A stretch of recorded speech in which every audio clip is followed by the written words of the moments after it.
ආලවක දවසක් තමන්ගේ විමානේ නැතිකොට ලෞතුරා බුදුරජාණන් වහන්සේ ආලවක යක්ෂයාගේ විමානයට වඩිනවා. මගේ ලෞතුරා බුදුරජාණන් වහන්සේ ආලවකගේ විමානයට වඩිනවා. විමානයට වැඩලා ආලවක නැති වෙලාවේ ආලවකගේම ආසනේ වාඩි වෙලා ආලවක යක්ෂයාගේ බිසෝරුන්ට බණ කියනවා.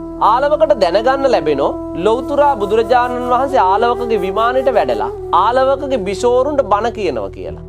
ආලවකට හොඳටම කේන්ති යනවා. කේන්ති ගිහපු ආලවක ලහි ලහියේ පැමිණෙනවා තමන්ගේ විමානයට. නිකන් නෙවෙයි එන්නේ. අද මම ශ්‍රමණ බවත් ගෞතමයෝ පරසක්වල ගහනවා කියලා. හොඳටම කේන්ති ගිහිල්ලා ඉන්නේ දත් කූරු කාගෙන එන්නේ.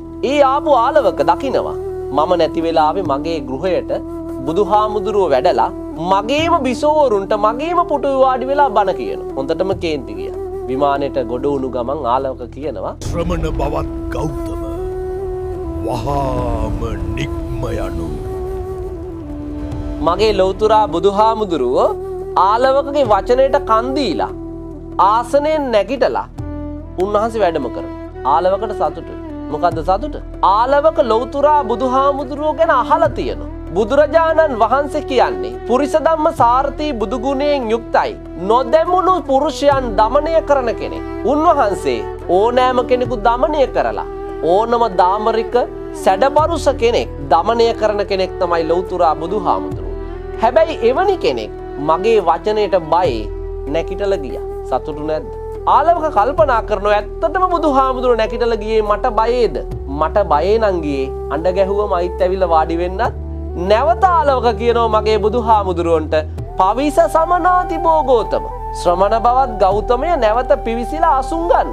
මගේ බුදුහාමුදුරුව ආලවකගේ වචනට නැවත කන් දීලා ආලවකගේ ආලවක මන්දිරයට ඇවිල්ලා නැවත අසුන් ගත්තා. ආලවකට තව සතුටුයි. ආලවක නැවත මගේ බුදුහාමුදුරන්ට කියනවා නික්කම සමනාති බෝගෝතම.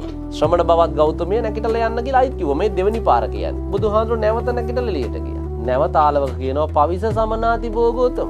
ශ්‍රමණ බවත් ගෞතමය එන්නේ ඇතුළට. දෙවෙනි පාරත් ඇවිල්ලා වාඩි වුණා. තුන්වෙනි පාර කියනවා නික්කම සමනාති බෝගෝතම. ශ්‍රමණ බවත් ගෞතමය නැගිටලා යන්න. මේ කීවෙනි පාරද කියන්නේ? තුන්වෙනි පාර. නැවත කියනවා තුන්වෙනි පාර පවිස සමනාති බෝගෝතම. ශ්‍රමණ බවත් ගෞතමය ඇවිල්ලා වාඩි වෙන්න කිව්වා. බුදුහාමුදුරු තුන්වෙනි පාරත් ඇවිල්ලා අසුන් ගත්තා. හතරවෙනි පාරත් කියනවා ආලවක නික්කම සමනාති බෝගෝතම. බුදුහාමුදුරු වැඩියද? හතරවෙනි පාර එළියට වැඩියේ නැහැ. හතරවෙනි පාර තථාගතයන් වහන්සේ කියනවා දේශනා කරනවා ආලවකට ආලවක ඔබේ වචනයට මන් තුන් පාරක් අවනත වුණා. ඔබ කියන දේ මන් තුන් පාරක් කළා. දැන් ඔබ මම කියන දේ එකපාරක් අහගන්න. එහෙම දේශනා කරපු බුදුහාමුදුරු ආලවකට ආලවක සූත්‍රය දේශනා කළා. ආලවක සූත්‍රය දේශනා කරලා ඉවරුණාම ආලවකට හරි සතුටුයි. ආලවකගේ සතුට කොච්චරද කියනවනම් පින්වතුනි බුදුහාමුදුරන්ට ආලවක කියනවා භාග්‍යවතුන් වහන්සේ ඔබ වහන්සේගේ ධර්මයේ හරියට ආලෝකයක් නැතුව අන්ධකාරයේ අතගා ගිහපු මිනිහෙකුට ආලෝකයක් සැපෙවුවා වගේ මම්මුලා වෙලා හිටපු කෙනෙකුට පාර පෙන්නුවා වගේ. ඒ විතරද?